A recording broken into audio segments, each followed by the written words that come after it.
Hello everyone, I am Dr. Arindam Kaur and I'm presently working as an additional director in Sir H.N. Reliance Foundation Hospital and also the secretary-elect for Indian College of Critical Care Medicine. Many of you may know me that I had also been the center director for EDIC 2015 onwards, then Asia Pacific representation for ESICM 15 to 18, General Secretary for ISCCM, Examination Secretary for Indian College, and so on and so forth.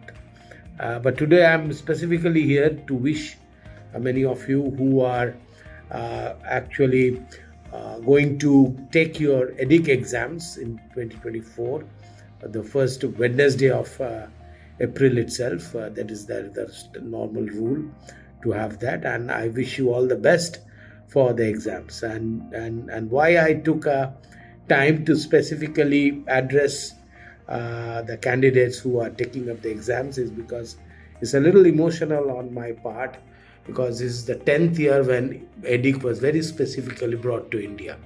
Though it is now an online process, so it doesn't make much of difference whether you are giving an exams for India or any other country in the world.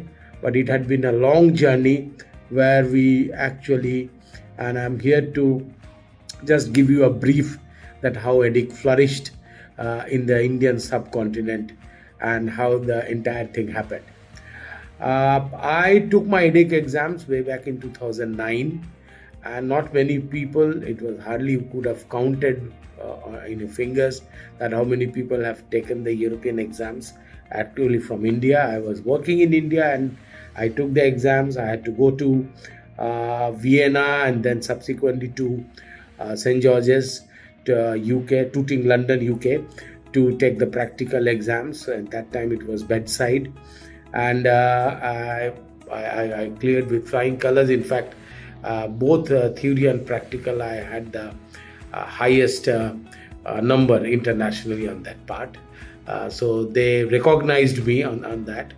And when I was, and it was always a predicament to travel, to arrange for the visa, and then the cost was quite prohibitive, and it was always a very tense part because you are putting so much of money of the exam fees, travel cost, stay, everything. So I always wondered that why not in a center in India itself. So 2013, I presume I was 12 or 13. I was in Paris ESICM conference where there was an EDIC subcommittee meeting going on, and I accidentally just actually I thought some other meeting is going, and I entered and I saw that there's an EDIC subcommittee meeting going on, and no one asked me to move out of the room, so I stayed back.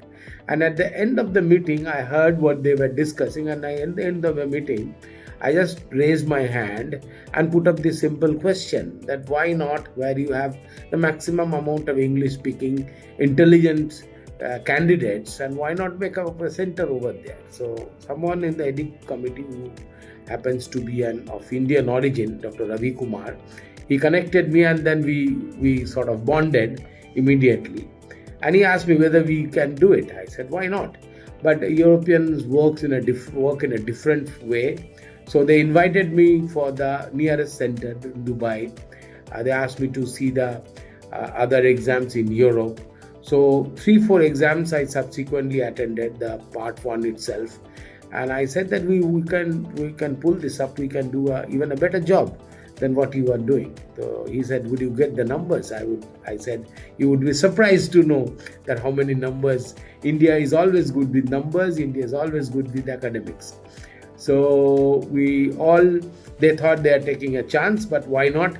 So, and despite some objection from the Dubai center and all others, we eventually came up with the EDIC center in Kolkata itself. We chose Kolkata, not only being my hometown at that point of time, but we also thought that Kolkata being close to the Southeast Asian countries, and when we already have a Dubai center which can cater to the western part of India itself, Mumbai and others, So why not we have a center in eastern part which will subserve the Southeast Asian countries, because there were no more centers there. Malaysia was a long time back. Malaysia was the center. So we went ahead in Kolkata, and they allowed only 150 seats. But what had happened that we actually got uh, more applications than we thought of, and it was the application was the quota was filled up within certain minutes itself.